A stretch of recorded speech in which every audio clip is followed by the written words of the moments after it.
Hello everyone.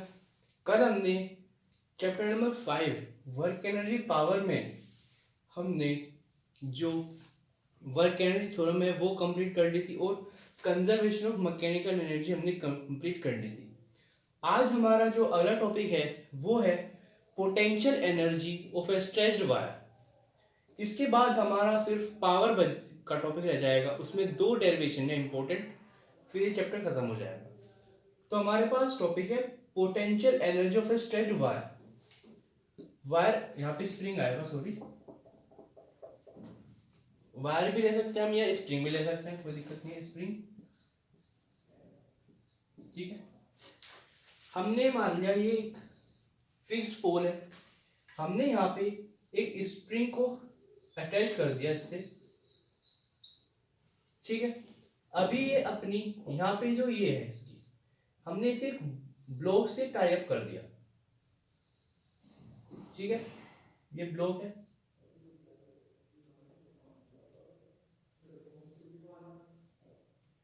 ठीक है। ये जो है ये अभी इसकी मीन पोजीशन है एम। अभी इसमें ये रेस्ट में है, स्प्रिंग अभी रेस्ट में है। अब एक सेकंड डायग्राम बनाते हैं।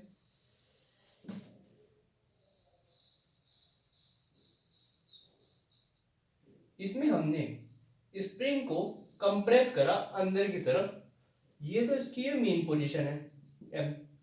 ये अपनी मीन पोजीशन से हमने एक्स डिस्टेंस कवर करा। जब हमने इससे अंदर की तरफ कंप्रेस करा, ये अपनी मीन पोजीशन से इधर की तरफ शिफ्ट हो गई, जिसमें इसने डिस्टेंस एक्स कवर करा। और जब ये इधर की तरफ शिफ्ट करेंगे हम इसे, इस पे एक फ्रिक्शनल फोर्स भी लगेगा, क्योंकि जो ये सरफेस है ये रफ है, ये इधर वर्क करेगा, फ्रिक्शनल फोर्स एफ इधर लगेगा, ठीक है। एक थर्ड डायग्राम लेते हैं। इसमें हम स्प्रिंग को स्ट्रेच कर रहे हैं, मतलब खींच रहे हैं, ये ऐसे खींच जाएगा, ये यहां पे आ जाएगा, ठीक है। मतलब ये इसकी मेन पोजीशन थी, अभी यहाँ पे अभी इसकी ये वाली मेन पोजीशन थी, लेकिन अब ये इधर चली गई, तो इसने यहाँ पे मेन पोजीशन से यहाँ पे भी एक्स डिस्टेंस का रखा, इधर इस पे फ्रिक्शनल फोर्स इस साइड लगेगा, ठीक है, क्योंकि अपोजिट डायरेक्शन लगता है फोर्स। तो हमें ये बताना है कि जो पोटेंशियल एनर्जी है स्ट्रेच वायर स्प्रिंग में, वो उसका फॉर्मूला डेराइव करना है, ठीक है। हम यहाँ पे हुक्स लॉ लगाएंगे। हुक्स कहता है within the elastic limit the stress is directly proportional to strain. मतलब ये तो हो गया फ्लूइड्स के हिसाब से, मतलब अगर सॉलिड्स के हिसाब से, तो by Hooke's law, by Hooke's law ये आ जाएगा, जो एफ है, F is directly proportional to X, minus K X के डायरेक्टली प्रोपोर्शनल होता है, ये हुक्स लॉ कहता है, ठीक है। हम इसे राइट कर रहे हैं F is equals to minus K X, यहाँ पे के है, ये प्रोपोर्शनैलिटी कांस्टेंट है के, ये हमारे पास ये आ गया, ठीक है, ये आ गया। अब जो स्प्रिंग है उस पे फ्रिक्शनल फोर्स भी लग रहा है, ठीक है, फ्रिक्शनल फोर्स भी लग रहा है। अब इसमें निकालेंगे हम वर्क डन, वर्क डन इसमें हम क्या निकालेंगे, यहाँ पे स्मॉल वर्क डन फाइंड करता है, small work done D W, ये आ जाएगा small work done D W is equals to, ये आ जाएगा एफ इंटू डिस्टेंस, क्या है, एक्स कवर कर रहा है जब भी हम इसे मूव कर रहा है, ये डी एक्स, ये हो जाएगा, ठीक है। आप इसे यहां तक नोट करिए। तो ये स्मॉल डिस्टेंस dx हो गया। अब फर्स्ट इक्वेशन से, ये हमने इक्वेशन 1 मान ली, फर्स्ट इक्वेशन हम यहाँ पे f की वैल्यू पुट करते हैं, dw is equals to minus K kx dx, ये हो गया। यहां पे ले लेते हैं फ्रॉम फर्स्ट। अब हमें कुछ नहीं करना, हमें इस इक्वेशन को सिंपली इंटीग्रेट करना है, द इंटीग्रेट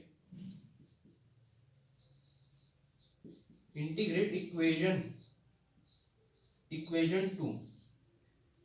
हम सबसे पहले लिमिट लिखते हैं। डिस्टेंस कवर फ्रॉम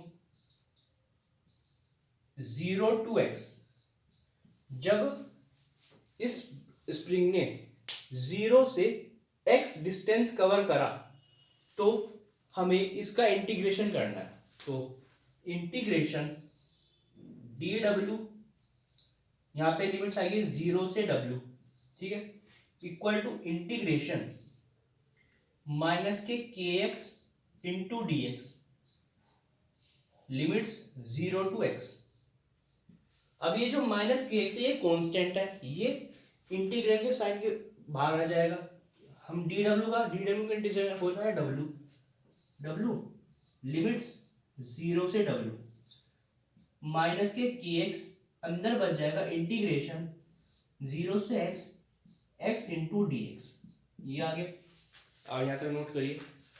तो ये आ जाएगा, हम यहाँ पे लिमिट चेंज करते हैं। Upper limit minus lower limit w minus 0 is equals to minus K k।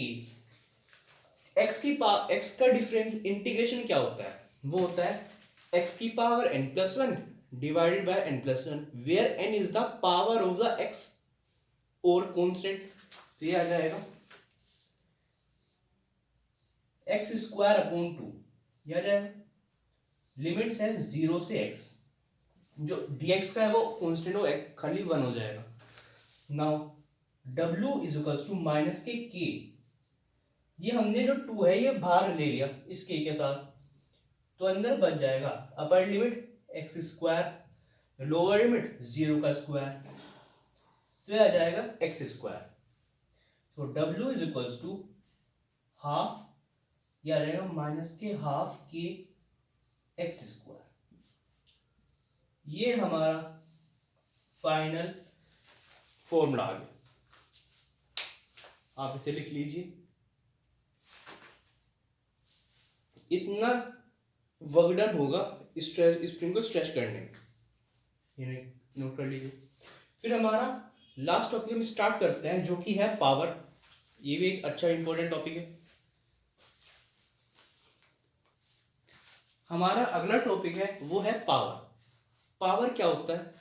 The rate of doing work by an body is called power. मतलब किसी काम को करने में कोई भी रेट ऑफ वर्क कुछ हो रहा हो, जहां पे रेट वर्ड आता है, मतलब वो वहां पे पावर का यूज हो रहा है।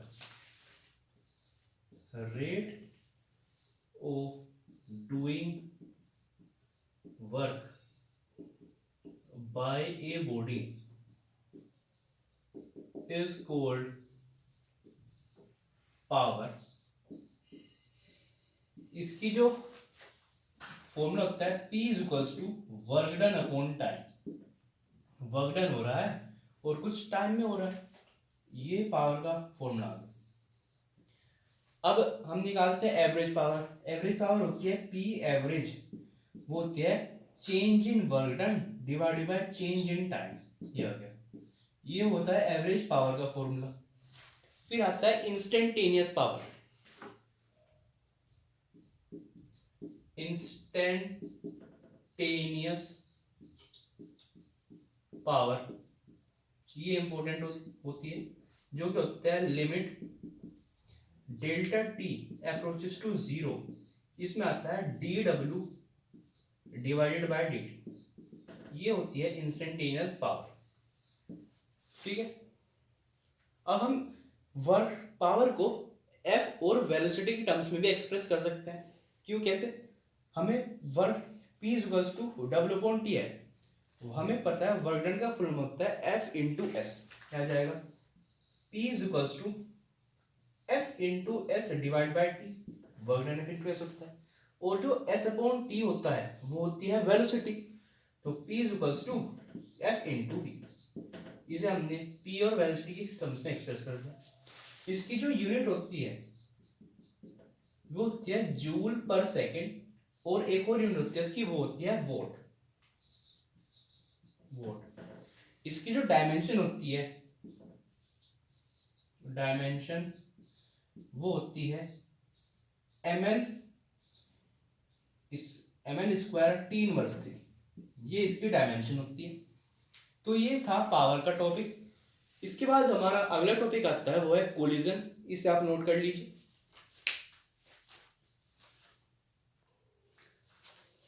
तो अगला जो हमारा टॉपिक आता है वो आता है कोलिजन का। कोलिजन क्या होता है? जब कोई भी दो ऑब्जेक्ट्स आपस में कोलाइड होते हैं, टकराते हैं, तो उसे हम कोलिजन कहते हैं। ठीक है। कोलिजन दो टाइप्स के होते हैं, एक तो होता है इलास्टिक कोलिजन और एक होता है इनइलास्टिक कोलिजन। इलास्टिक कोलिजन क्या होता है? इलास्टिक कोलिजन में काइनेटिक एनर्जी का लॉस नहीं होता, और जो इनइलास्टिक कोलिजन है उसमें काइनेटिक एनर्जी का लॉस होता है। ठीक है, ये इसके टाइप्स हो गए। अब हमारा जो पहला मेन डेरिवेशन आता है वो आता है elastic collision in one dimension. हमारे सिलेबस में दो डायमेंशन है सिर्फ इलास्टिक के, वो है one dimension of elastic and two dimension of elastic. तो ये आता है, हमारे पास दो बॉडीज हैं, ये दो ऑब्जेक्ट्स हैं हमारे, जिनका मास, एक का मास है m1, एक का मास है m2। ये दोनों मूव कर रहे हैं u वेलोसिटी के साथ। एक की वेलोसिटी है u1, एक की वेलोसिटी है u2, इस तरफ मूव कर रहे हैं। इस केस में क्या होगा, जो u1 है वो u2 से बड़ा होगा। ये है बिफोर कोलिजन, कोलिजन से पहले की सिचुएशन। ठीक।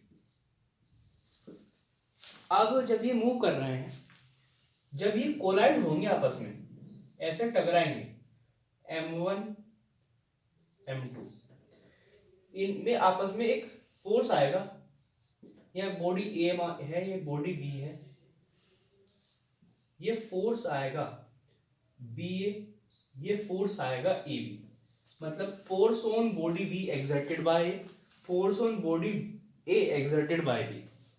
ये है ड्यूरिंग कोलिजन की कंडीशन। आफ्टर कोलिजन की कंडीशन हम देखते हैं।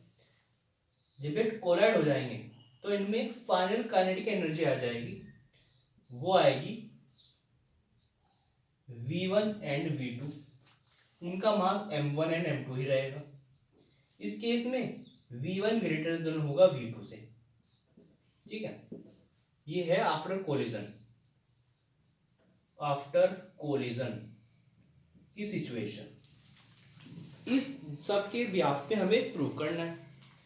तो यहाँ पे हम मोमेंटम अगर हम देखें, इन तीनों ही में मोमेंटम कंजर्व हो रहा है और काइनेटिक एनर्जी भी कंजर्व हो रही है। ठीक है, तो the momentum is conserve in collision, that is m1 u1 plus m2 u2 equal to m1 v1 plus के m2 v2। ये कंजर्व हो रहे हैं।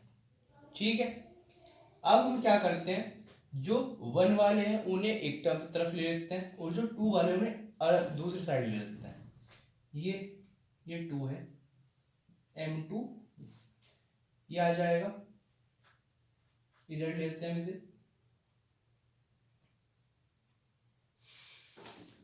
ये आ जाएगा m1 u1 minus m2 v1। ये तो इधर आ जाएगा, ये आ जाएगा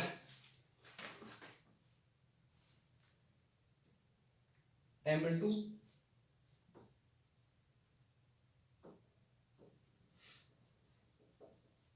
आ जाएगा m2 v2 minus m2 u2, ये आ जाएगा।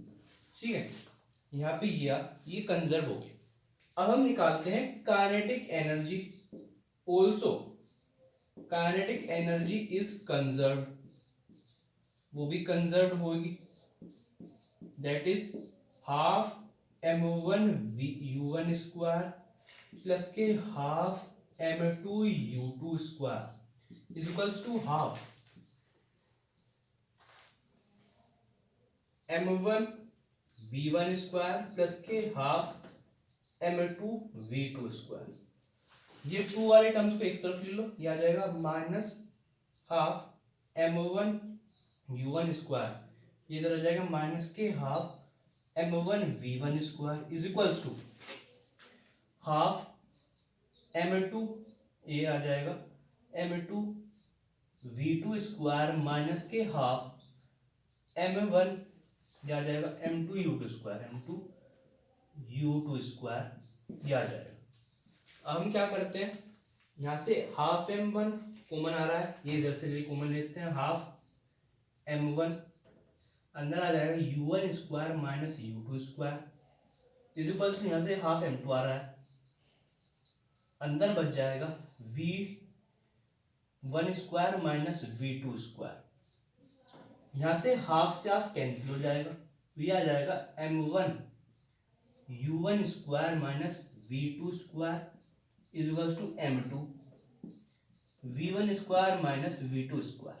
यहां तक आप इसे नोट करिए, ठीक है। तो अब हम क्या करते हैं, जो हमारी ये आई है, इसे थोड़ा सा और सिंप्लीफाई करते हैं, इसमें से हम m1 कॉमन लेते हैं, m1 अंदर बच जाएगा u1 minus v1 is equals to m2 v2 minus u2, ये इक्वेशन नंबर 1 मान लेते हैं, ठीक है। तो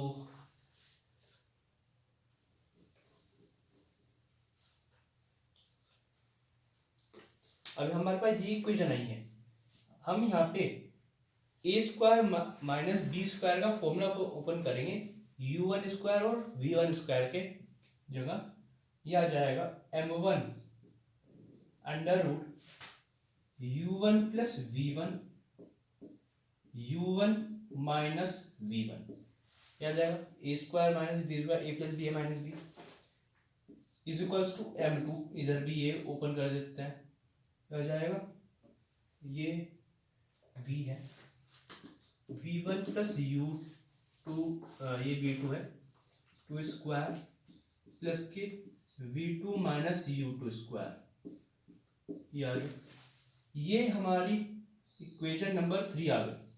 अब हम क्या करते हैं, इक्वेशन 2 को 1 से डिवाइड करते हैं, उससे क्या होगा, यहाँ पे u1 माइनस v1 है और यहाँ पे v1 माइनस u2 है, इससे ये कैंसिल हो जाएंगे सारे, ठीक है, और m1 से m1 कैंसिल हो जाएगा, m2 से m2 कैंसिल हो जाएगा, तो जब ये सारे कैंसिल हो जाएंगे, ये आ जाएगा u1 प्लस v1, ये इक्वल हो जाएगा v2 माइनस u2 के, ये इसके इक्वल हो जाएगा, यहाँ पे स्क्वायर नहीं आएगा, ठीक है, ये हमारा रिलेशन ये आ जाएगा। अब हम यहाँ पे टर्म्स को अलग ले लेते हैं, u1 प्लस के u2 is equals to v2 minus v1,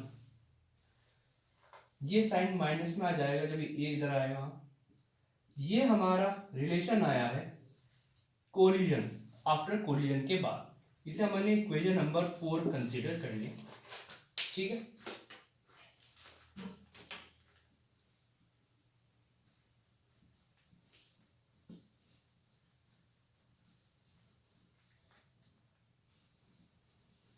तो ये आ गया, अब हम से कहेगा वो इसमें वेलोसिटी फाइंड आउट करो, तो हम इसे फर्स्ट इक्वेशन पुट कर देंगे, पुट इन फर्स्ट, वो क्या है m1, क्या आ जाएगा u2 minus v1 equal to m2 v2 minus u2, यहाँ पे हम यहाँ से v2 की वैल्यू निकाल लेते हैं, ये आ जाएगा u1 माइनस u2 प्लस के v1, ये हम इधर ले आए हैं, ये आ जाएगा v2, पुट इन, इसे हम कर देते हैं, ये अब ये नहीं आएगा m1, ये हमारी जो इक्वेशन आई थी, ये हमारी इक्वेशन 1 थी, ठीक है। हमने इसे यहाँ पे सोल्व करा, अब लिखेंगे पुट इन 1, ये आ जाएगा m1 u1 minus v1 is equals to m2, यहाँ पे v की जगह पुट कर देते हैं u1 माइनस u2, ये आ जाएगा प्लस के v1, ठीक है। यहाँ पे आ जाएगा v1 m1 u1 minus m1 v1 is equals to, यहाँ से m2 आ जाएगा प्लस के, ये बाहर आ जाएगा u1, अंदर आ जाएगा u1 माइनस u2 प्लस के v1। अब हम इसे इधर ले आएंगे तो ये आ जाएगा m1 u1 minus m2 u2, ये आ जाएगा प्लस के 2 m1 u1 is equals to u1 minus u2 plus के v1, ठीक है। यहाँ तक आप इसे नोट कर लीजिए। इसको सोल्व करके जो हमारी v2 की वैल्यू आएगी वो आएगी m1 m2 minus m1 upon m1 plus m2 into u1 plus के 2m1 divided by m1 plus m2, ये हमारी वेलोसिटी आएगी और यहाँ पे हमारा ये डेरिवेशन कंप्लीट होता है। तो ये काफी इंपॉर्टेंट है, काफी बड़ा है, इसके आप काफी प्रैक्टिस करिएगा। अब हम देखते हैं इलास्टिक एनर्जी इन 2 डायमेंशन, वो अभी हम करते हैं। तो जो ये टॉपिक था हमारा सिर्फ इलास्टिक कोलिजन इन 1 डायमेंशन सिलेबस में है, उसके बाद कुछ परफेक्टली इलास्टिक कोलिजन आता है। परफेक्टली इलास्टिक कोलिजन मतलब जिसमें लॉस होता है किसी भी एनर्जी का, वो परफेक्टली इलास्टिक बॉडी होती है। इनकी कैरेक्टरिस्टिक्स क्या होती है, अगर दो बॉडी है तभी ये कोलिजन पॉसिबल होगा। दूसरी आती है ये एक्शन एंड रिएक्शन लॉ पे बेस्ड है। थर्ड, ये थर्ड इक्वेशन ऑफ मोशन पे बेस्ड होती है। तो ये इसकी कैरेक्टरिस्टिक्स हो गई। तो जो हमारा जो चैप्टर है वर्क एनर्जी एंड पावर, यही यहाँ पे कंप्लीट होता है। इसमें यही टॉपिक्स थे मेन, बाकी जो भी है वे सारे छोटे टॉपिक्स हैं, वे आप खुद भी पढ़ सकते हैं। इसके बाद जो हमारा चैप्टर चलेगा वो हम स्टार्ट करेंगे मैकेनिकल प्रॉपर्टीज ऑफ सॉलिड्स, जो कि चैप्टर 8 है न्यू बुक के अकॉर्डिंग। तो हम वो स्टार्ट करेंगे कल। तो ये हमारा चैप्टर कंप्लीट होता है। Thank you everyone.